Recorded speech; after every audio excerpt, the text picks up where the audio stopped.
സ്ഥിരീകരിക്കുന്നു എന്നുള്ള വിവരം ലഭിക്കുന്നു. നിലനിൽക്കുകയും ചെയ്യുന്നുണ്ട്. എന്തായാലും നമുക്ക് ഏറ്റവും ആശാവഹമായ അത് ബാക്ക് ബമ്പർ അല്ല എന്നും പറയുന്നു, ക്രാഷ് ഗാർഡാണ്. ഷനിൽ, ഞാൻ മനാഫിലേക്ക് ഒന്ന് പോകാം. മനാഫിൻ്റെ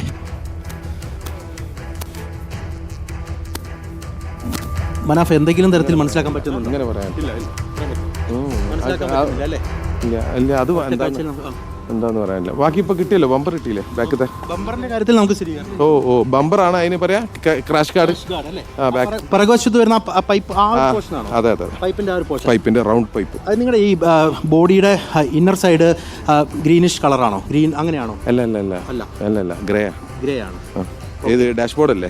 ഡാഷ്ബോർഡ് അല്ല, നമ്മുടെ ഈ ക്രാഷ് ഗാർഡിന്റെ തൊട്ട് മുകളിലായിട്ടേ നമ്മുടെ ബാക്കിൽ ആ പൈപ്പ് ഉണ്ടല്ലോ, ഇപ്പൊ കിട്ടിയിരിക്കുന്ന ആ പോർഷന്റെ ബ്ലാക്ക് ആൻഡ് വൈറ്റ് ആയിരിക്കും. ഇപ്പൊ കിട്ടിയിരിക്കുന്ന വൈറ്റും കളറും മിക്സ് ആയിട്ടുണ്ടാവും. ഇപ്പൊ കിട്ടിയിരിക്കുന്ന ഒരു പാർട്ടിൽ റെഡ് കളർ നമുക്ക് കൃത്യമായിട്ട് കാണാൻ പറ്റുന്നുണ്ട്, വൈറ്റ് പോർഷൻ കാണാൻ പറ്റുന്നുണ്ട്. പിന്നെ അതെ, ഇപ്പൊ കിട്ടിയിരിക്കുന്ന ലോഹ അറിയില്ല.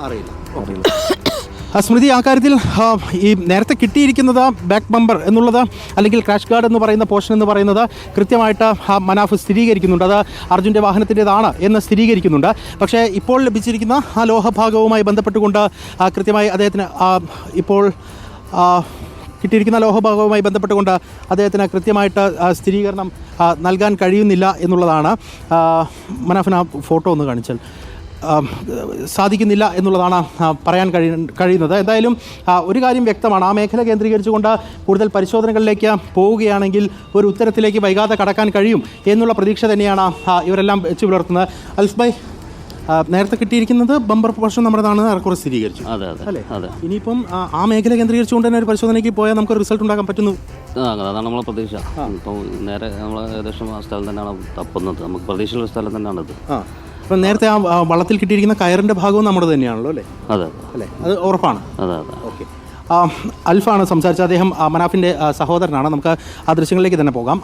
അതായത് ഒരു കാര്യം വ്യക്തമാണ്, സ്മൃതി, നേരത്തെ കണ്ടെടുത്തിരിക്കുന്ന കയറിൻ്റെ ഭാഗവും ഒപ്പം തന്നെ അതിൻ്റെ ബമ്പറുമായി ബന്ധപ്പെട്ട ഭാഗവും അർജുൻ്റെ വാഹനത്തിൻ്റേതാണ് എന്ന് ഈ മനാഫ് ലോറി ഉടമ ഉൾപ്പെടെ സ്ഥിരീകരിക്കുന്നുണ്ട്. എന്ന് വെച്ചാൽ ഇത്രയും നാൾ നമ്മൾ തിരഞ്ഞുകൊണ്ടിരുന്ന ലോറി എവിടെ എന്നുള്ള ചോദ്യത്തിലേക്ക് ചില സൂചകങ്ങൾ ഈ ഒരു ഘട്ടത്തിൽ കിട്ടുന്നു എന്നുള്ളതാണ്. ഹൈഡ്രോളിക് ജാക്കി ഒരു ഘട്ടത്തിൽ കിട്ടി, അതിൻ്റെ തൊട്ട് അരികത്തായി നിന്നുകൊണ്ട് തന്നെ കഴിഞ്ഞ ദിവസം ഈ ഡ്രിങ്കിങ് വാട്ടർ കാരിയർ ആയിട്ടുള്ള ഒരു ലോഹഭാഗം നമുക്ക് കണ്ടെത്താൻ കഴിഞ്ഞു. നേരത്തെ തന്നെ പല മേഖലകളിൽ നിന്നായി ആ വാഹനത്തിൽ ലോഡായി വന്നിരുന്ന മരങ്ങൾ കണ്ടെടുത്തിട്ടുണ്ടായിരുന്നു. ഒപ്പം തന്നെ കയറിന്റെ ഭാഗങ്ങൾ. ഒരു നിമിഷം ദീപക്, ഇപ്പോൾ പ്രേക്ഷകർ കണ്ടുകൊണ്ടിരിക്കുന്ന ദൃശ്യങ്ങൾ, അർജുൻ്റെ വാഹനം അപകടത്തിന് മുൻപ് ആ ക്രാഷ് ഗാർഡ് കാണാം, വട്ടമിട്ടിരിക്കുന്നത് കാണാം. ഇപ്പോൾ തിരച്ചിലിൽ കണ്ടെത്തിയിരിക്കുന്ന ക്രാഷ് ഗാർഡിൻ്റെ ഭാഗം കാണാം, അത് അർജുൻ്റെ വാഹനത്തിൻ്റെ തന്നെ എന്ന് മനാഫ് സ്ഥിരീകരിക്കുകയും ചെയ്യുന്നു. ആ ഭാഗം ഏതാണ്ട് ഒരുപോലെ ഇരിക്കുന്നു എന്ന് കൃത്യമായി മനസ്സിലാക്കാനാകുന്നു ദൃശ്യങ്ങളിൽ.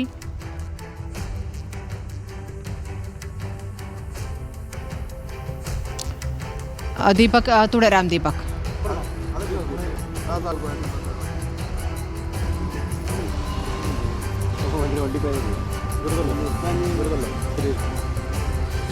സ്മൃതി, ഇപ്പോൾ ഏറ്റവും ഒടുവിൽ നമ്മളൊരു ദൃശ്യം കാണിച്ചിരുന്നു, അതായത് ഒരു ചുവപ്പ് കലർന്ന ബോഡി പാർട്ട്. അത് ഞാൻ മനാഫിനോട് അക്കാര്യത്തിൽ ഒരു വ്യക്തത തേടുകയായിരുന്നു.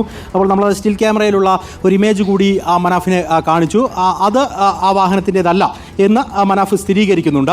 മറ്റേതെങ്കിലും വാഹനങ്ങളുടേതാകാം. പക്ഷേ നേരത്തെ ലഭിച്ചിരിക്കുന്ന അഭിലാഷ് വളരെ കൃത്യമായ ദൃശ്യങ്ങൾ ഉൾപ്പെടെ എത്തിച്ച ആ ഒരു ബമ്പറിൻ്റെ ഭാഗം, അതായത് പിറകുവശത്ത് ഒരു ക്രാഷ് ഗാർഡ് ഉൾപ്പെടെ വരുന്ന ആ ഒരു ഭാഗം എന്ന് പറയുന്നത് കൃത്യമായി അർജുൻ്റെ വാഹനത്തിൻ്റേതാണ് എന്ന് മനാഫ് സ്ഥിരീകരിക്കുകയും ചെയ്യുന്നുണ്ട്.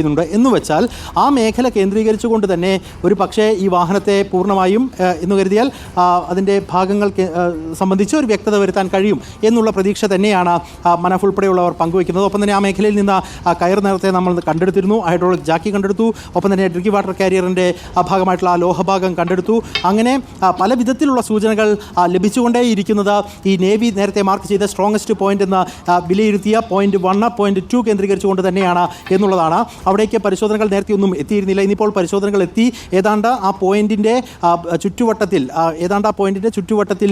30 അടിയോളം ദൂരത്തിലേക്ക് അതിൻ്റെ ഒരു സെർച്ച് നടക്കുമെന്നുള്ളതാണ് ഇതിനോടകം തന്നെ അഭിഷേനി ഡ്രഡ്ജിംഗ് കമ്പനി അറിയിച്ചിരിക്കുന്നത്. അതനുസരിച്ച് ഒരു സെർച്ചിലേക്ക് പോവുകയാണെങ്കിൽ ഇന്ന് വൈകുന്നേരത്തിനകം തന്നെ വളരെ കൃത്യമായ ഒരു സൂചനകളിലേക്ക് നമുക്ക് എത്തിച്ചേരാൻ കഴിയും എന്നുള്ള ശുഭാപ്തി വിശ്വാസം മാത്രമാണ് ഈ ഒരു ഘട്ടത്തിൽ നമുക്ക് പ്രകടിപ്പിക്കാൻ കഴിയുക. കാരണം പല സമയങ്ങളിൽ നമുക്ക് ഇത്തരത്തിലുള്ള ചില സൂചകങ്ങൾ ചില കോണുകളിൽ നിന്ന് കിട്ടിയിരുന്നു. അപ്പോഴും പൂർണ്ണമായി അതെ ഈ വാഹനം അവിടെ ഉണ്ട് എന്ന് ഉറപ്പിക്കാൻ കഴിയുന്ന തരത്തിലേക്ക് ഒരു വ്യക്തത വരുത്താൻ നമുക്ക് സാധിച്ചിരുന്നില്ല എന്നുള്ളതാണ്.